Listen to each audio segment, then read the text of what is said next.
இதற்கு முந்தைய காணொளியில் நாம் ஆற்றல், சக்தி ஓட்டப்பாதை, பஞ்சபூத தத்துவம், ஒவ்வொரு மூலகத்திற்கும் தொடர்புடைய உள்ளுறுப்புகள், அதனுடைய குறியீடு அனைத்தையும் அட்டவணையாக நாம் பதிவிட்டிருந்தோம்.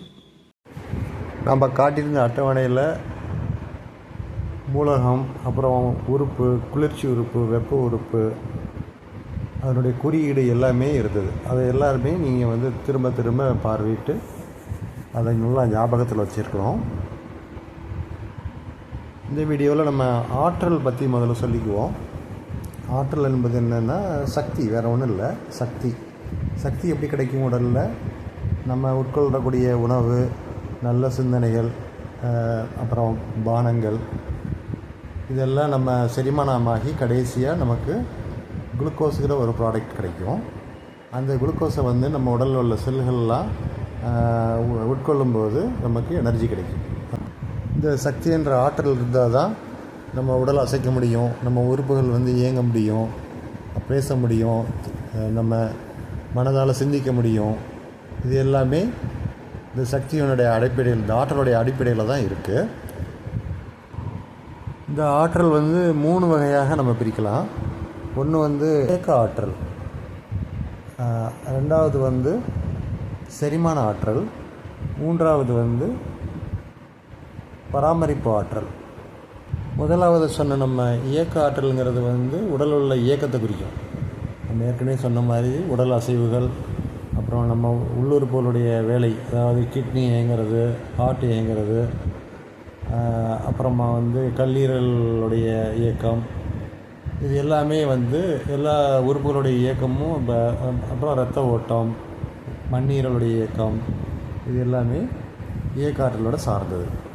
அதே மாதிரி இரண்டாவது என்னன்னு சொன்னால் செரிமான ஆற்றல். நம்ம உட்கொள்ளக்கூடிய உணவு பானங்கள் செரிமானமாகி கடைசியாக அது சக்தியாக மாற வரைக்கும் உள்ள ஆற்றலுக்கு பேர் செரிமான ஆற்றல்.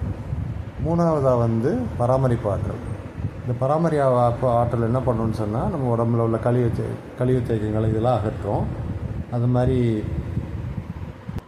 கழிவுகள் எந்த நிலையில் இருந்தாலும், உதாரணமாக கழிவுகளுடைய வகையை நம்ம 3ஆக பிரிக்கலாம். சாதாரண கழிவுகள், தேக்கமுற்ற கழிவுகள், அப்புறம் நச்சுத்தன்மை வாழ்ந்த கழிவுகள். சாதாரண கழிவுகள்னால் என்ன, அப்புறம் தேக்கமுற்ற கழிவுகள்னால் என்ன, அப்புறம் நச்சு கழிவுகள்னால் என்ன என்பதை நம்ம ஒவ்வொரு வரக்கூடிய காணொலியில் நம்ம விரிவாக பார்ப்போம். நமக்கு கிடைக்கக்கூடிய ஆற்றலை உடல் பிரித்து கொடுத்துக்கும். அதாவது ஆற்றல் பகிர்மானம்னு சொல்லுவோம். நம்மளுடைய இயக்க ஆற்றலுக்கு ஒரு 33% வச்சுக்கோங்க. அப்புறம் செரிமான இயக்கத்துக்கு செரிமானத்துக்காக 33%. அப்புறம் நம்மளுடைய பராமரிப்பு ஆற்றலுக்கு 33%. ஸோ மொத்தத்தில் 100% நம்ம 3ஆக பிரிச்சுக்குவோம். இப்போ நமக்கு சாதாரணமாக நம்ம பகலில் உடல் இயங்கும்போது இந்த 33% தேவைப்படும். நடப்போம், அப்புறம் ஏதாச்சும் கடினமான வேலைகள் செய்வோம். இதுக்கெல்லாம் இந்த ஆற்றல் தேவைப்படும், இயக்க ஆற்றல். அதே மாதிரி செரிமான ஆற்றல் நம்ம உணவு வயிற்றுக்குள்ளே போய் கையால் எடுத்து சாப்பிட்றதுக்கப்புறம் அது பெருங்கூட இது வயிறுலேருந்து இறப்பைக்கு போயிட்டு, இறப்பையிலேருந்து குடல் இதெல்லாம் போய் சத்துக்கள்லாம் உறிஞ்சி எல்லா செல்களுக்கும் உணவாக வழங்கப்படும். உணவாக வழங்கப்பட்ட உடனே உணவு என்பது செல்களுக்கு குளுக்கோஸ். நம்ம சாப்பிட்ற எல்லா உணவுமே குளுக்கோஸாக மாறும். அப்புறம் மூணாவது பராமரிப்பு ஆற்றல். உடலில் தேங்கி இருக்கிற கழிவுகள் சொன்னோம் இல்லையா, ஒவ்வொரு கழிவுகளையும் அகற்றக்கூடிய வேலைகள் எல்லாம் உடல் செய்யும். இது பராமரிப்பு ஆற்றல். இது எல்லாமே தொடர்ச்சியாக ஒரு இந்த ஆற்றல் பகிர்மானம்னு சொன்னோம்ல, அந்த பிரகாரம் உடலில் நடந்துக்கிட்டே இருக்கும். இந்த பராமரிப்பு ஆற்றலில் தான் நம்ம ஆங்கிலத்தில் இம்யூனிட்டின்னு சொல்லுவோம்.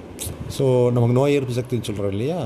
அப்படின்னா நோய் எதிர்ப்பு சக்தினா என்ன அர்த்தம்? உடலில் உள்ள கழிவுகளை அகற்றுறதுக்கு பேர் தான் நோய் எதிர்ப்பு சக்தி. ஸோ உடலில் உள்ள கழிவுகள் அகன்று விட்டாலே நமக்கு உடல் ஆரோக்கியமாக இருக்கும் என்பது ஒரு மறைமுகமான கருத்து இதில் இருக்குது. ஆற்றல் பகிர்மானத்தில் வந்து நம்ம முக்கியமாக எடுத்துக்கொள்ள வேண்டிய குறிப்புகள் நிறைய இருக்குது. உதாரணமாக, இப்போ ஒருத்தருக்கு வந்து ஆரோக்கிய குறைவு ஏற்படுது. ஆரோக்கிய குறைவினாலே நம்ம உடலில் தேங்கியிருக்க கழிவுகள்னால ஏற்படும், அல்லது சக்தியோட்ட பாதையில் ஏற்படக்கூடிய தடங்கள்னால ஏற்படும். அதற்கு நம்ம சக்தியோட்ட பாதையில் தடங்கள் இருந்ததுன்னா நம்ம அக்குபஞ்சர் சிகிச்சை மூலமாக குறிப்பிட்ட புள்ளியை தோண்டுவதன் மூலமாக சரி செய்து கொள்ளலாம். இது நம்ம உடலில் தேங்கி இருக்கிற கழிவுனால அப்படின்னாலும் நம்ம வந்து அதுக்குன்னு தனியான அக்குபஞ்சர் பாயிண்ட்லாம் இருக்குது. இருந்தாலும் நம்ம வேகமான முறையில் நம்ம சரி பண்ணணும் அப்படின்னா நம்ம செரிமான ஆற்றல், அப்புறம் இயக்க ஆற்றல்லாம் இருக்கு இல்லையா, அதுபோல் பராமரிப்பு ஆற்றலுக்கு வந்து நம்ம பர்சன்டேஜ் ஆற்றலை வந்து அதிகமாக கொடுக்கணும். உதாரணமாக நம்ம இயக்கங்கள்லாம் குறைச்சிக்கிட்டு, அதாவது ரொம்ப கடினமான வேலைகள்லாம் செய்யாமல் இருந்தோன்னா, சாதாரணமாக ஒரு ரெஸ்ட் எடுக்கிறது, ஒரு உட்கார்ந்துருக்கிறதோ இல்லைன்னா தூங்குறதோ செஞ்சோன்னா என்ன ஆகும்னு சொன்னால், உடல் இயக்க ஆற்றலுக்கு வந்து ஒரு சின்ன சதவீதம், அதாவது 8% மட்டும் எடுத்துப்போம். அந்த 8% எதுக்குன்னு சொன்னோன்னா, நம்ம உடலில் உள்ள உள்ளுறுப்புகள், அப்புறம் வந்து நம்ம தூக்கத்தில் கையசைப்போம், காலசைப்போம், இதுக்கெலாம் வந்து ஒரு 8% மினிமம் போதும். ஸோ அந்த பர்சன்டேஜ் போக மிச்சம் 33ல் 8 போனால் எவ்வளவு, அந்த மிச்சம் உள்ள போர்ஷன் ஃபுல்லாக நமக்கு வந்து செரிமானத்துக்கு கொடுத்துடலாம். அப்போ செரிமானோட ஆற்றல் வந்து அதிகமாகும். அதனால் வேகமாக கழிவுகள் தேக்கங்கள்லாம் ஆற்றல் அதிகமாக கிடைச்சிக்கிறதுனால அது வேகமாக ப்ராசஸ் ஆகும், கழிவுகள்லாம் அகற்றப்படும். அதே மாதிரி இன்னொரு முக்கியமான பாயிண்ட்னா, செரிமான ஆற்றல் இருக்கு இல்லையா, நம்ம உணவு உண்டாதானே நமக்கு செரிமான ஆற்றலுக்கு உள்ள வேலைகளுக்கெல்லாம் சக்தி தேவைப்படும்.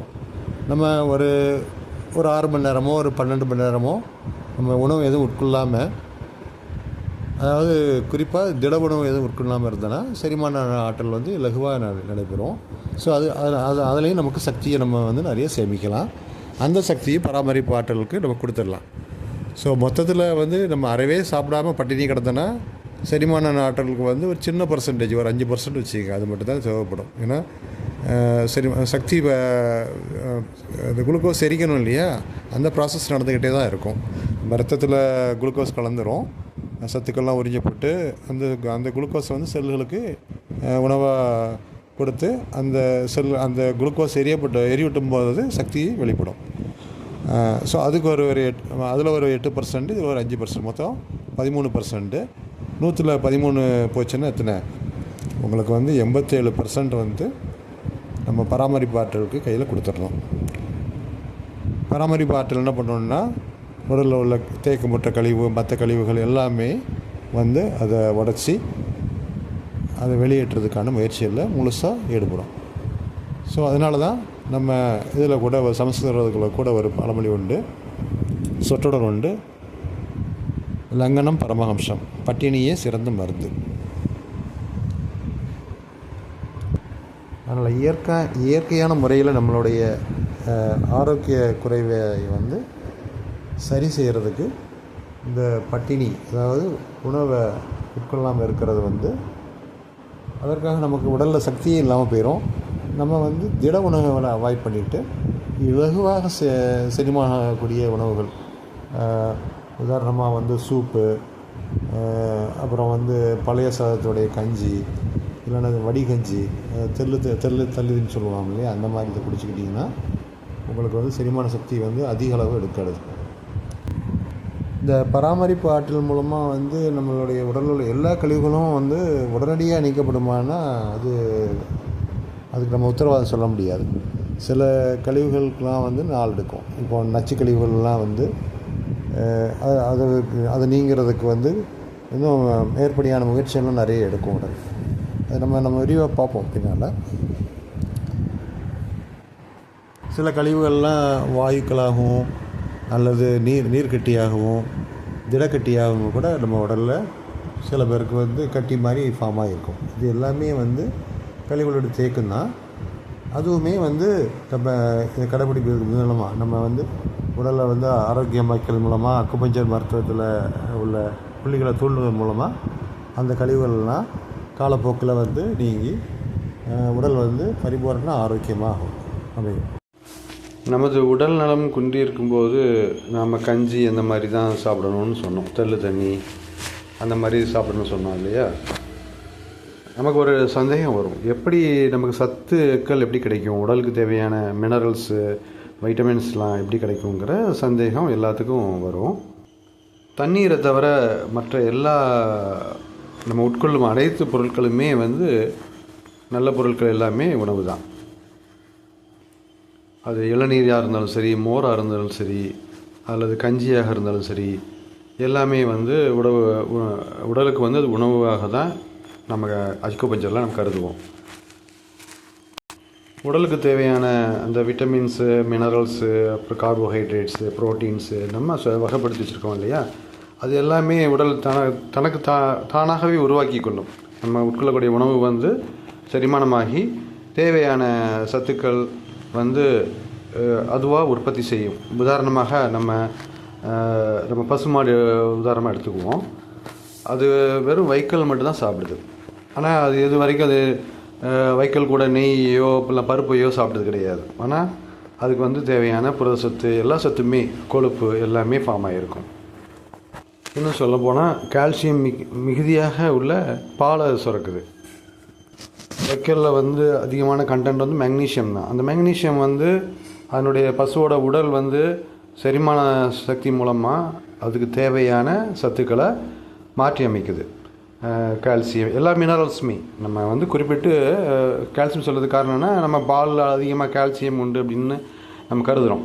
ஸோ உடலுக்கு தேவையான எல்லா விதமான மினரல்ஸும் வெறும் வைக்கோல் மூலமாக கிடைக்கும்போது, நம்ம சாதாரணமாக நோய்வாய்ப்பட்டு இருக்கும்போது, இல்லைனா ஆரோக்கியம் சீர்கட்டு இருக்கும்போது, இந்த மாதிரி இலகுவான உணவுகள் எடுத்துக்கொள்வதன் மூலம் நம்மளுடைய சத்துக்கள் எதுவும் உடல் உற்பத்தி செய்யாமல் போவதில்லை.